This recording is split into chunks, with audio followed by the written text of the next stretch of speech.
আমাদের সবচেয়ে বড় রোগ কি বলবে আমায় লোক। অর্থাৎ আমরা অনেকেই আছি যারা কথায় কথায় লোকে কিছু বললে মন খারাপ করে ফেলি এবং প্রচণ্ড ডিপ্রেশনে কষ্টে ভুগতে থাকি। আজকে এই ভিডিওটা তাদের জন্য যারা লোকের কথায় খুব কষ্ট পান এবং কোনো সমস্যার সমাধান করতে পারছেন না। কি করলে বা কি ভাবলে কিভাবে চললে আপনি এই সমস্যা থেকে রেহাই পেতে পারেন। প্রথমে একটু বলে রাখি, দেখুন, আমরা এই পৃথিবীতে যারা জন্মেছে আমরা সকলেই কিন্তু রক্তে মাংসে গড়া মানুষ। আমরা কিন্তু কেউ ভগবান নই।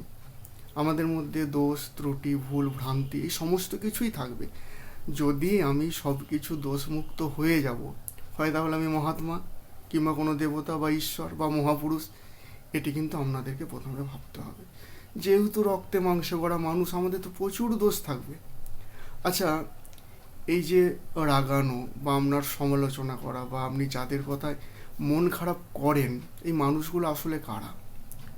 কিছু কিছু মানুষ আছে যারা এই কর্মব্যস্ততার যুগেও তাদের কোনো কাজ নেই। তারা বেশিরভাগ আড্ডা মারে চায়ের দোকানে কিংবা সেলুনে কোনো বৈঠকি ঠেকে, এবং তাদের কাজই হচ্ছে সকাল থেকে উঠে আপনার চর্চা করা, পরচর্চা করা।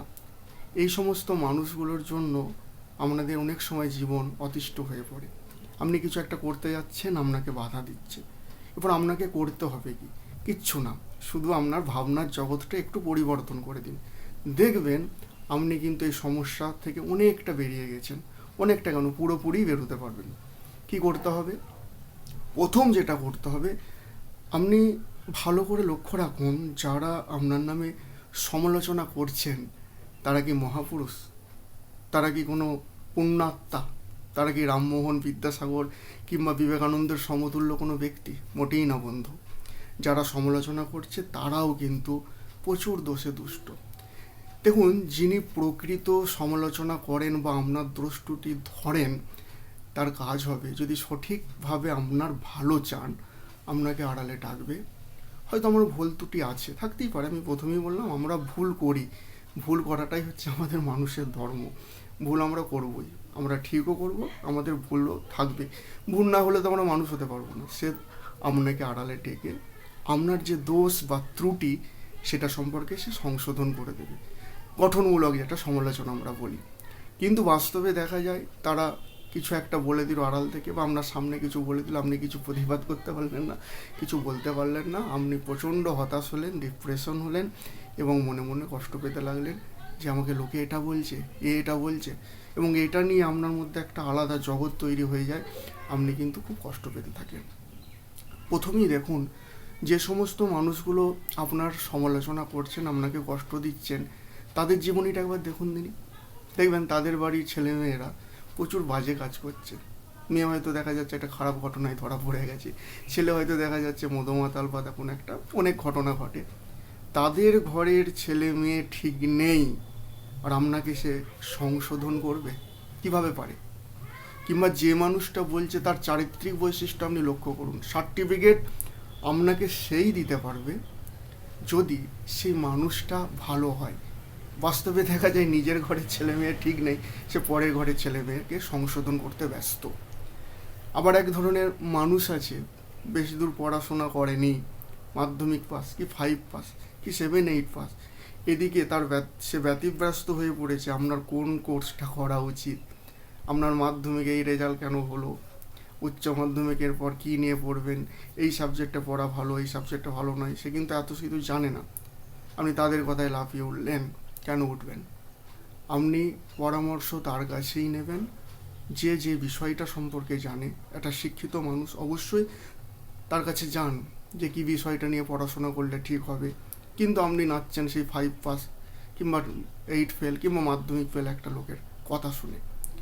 তাই যে আপনাকে সমালোচনা করছে তার দিকে আঙুলটা তুলুন, দেখুন সে সঠিক কিনা। যদি দেখেন হ্যাঁ সে সঠিক, তবে আপনি তার কথায় মন খারাপ করবেন। এই পৃথিবীটা খুব একটা সহজ জায়গা নয়। চার্লস ডারউইনের নাম আপনারা হয়তো শুনেছেন। তিনি বলেছেন এই পৃথিবীতে প্রত্যেকটা মানুষকে অস্তিত্বের জন্য লড়াই করতে হচ্ছে, সেটা খাদ্য নিয়ে, বস্ত্র নিয়ে, বাসস্থান নিয়ে। তাই এই পৃথিবীতে কেউ কাউকে একটু জায়গা ছেড়ে দেবে না। তাই আজ থেকে আপনি কারো কথায় মন খারাপ করবেন না। যারা বলছে তাদেরকে বলতে দিন, এবং যারা বলছেন দেখুন তারা কোন ধরনের মানুষ, সে আপনাকে কি সার্টিফিকেট দেবে? আপনাকে সার্টিফিকেট সে মোটেই দিতে পারে না।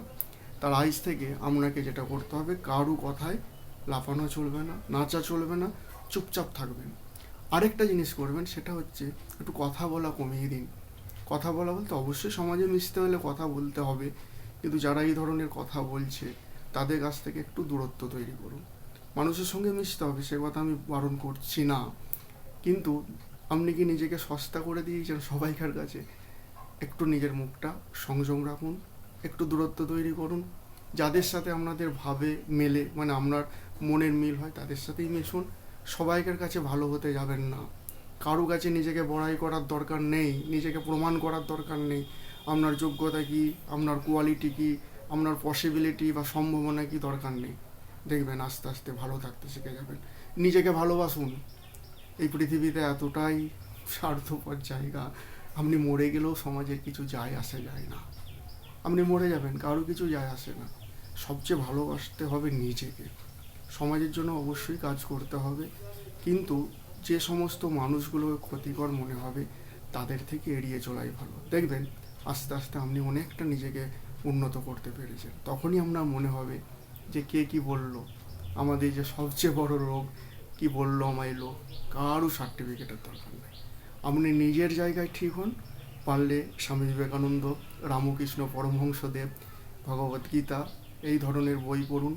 ইউটিউবে বিভিন্ন মহাপুরুষদের বাণী শুনুন, রামকৃষ্ণ মিশনের মহারাজদের কথা শুনুন। বর্তমানে আমাদের সমাজে সবচেয়ে পপুলার বা খুব ভাইরাল স্বামী প্রেমানন্দজির মোটিভেশন কথাগুলো শুনুন। আপনি গল্পের বই পড়ুন, দেখবেন অনেকটা ভালো থাকবেন। আপনার ভালো থাকাটাই একটা সবচেয়ে বড় বিষয়। নিজেকে ভালো রাখতে গেলে নিজেকে ভালোবাসতে হবে, মানুষের সাথে মিশতে হবে, কিন্তু সেই মানুষগুলোর সাথে মিশতে হবে যারা আপনার কাছে পজিটিভ বা সদর্থক বলে মনে হয়। আজকে এইটুকুই। আপনারা ভালো থাকুন, সুস্থ থাকুন। আবার দেখা হবে নতুন কোনো ভিডিওয়। ধন্যবাদ।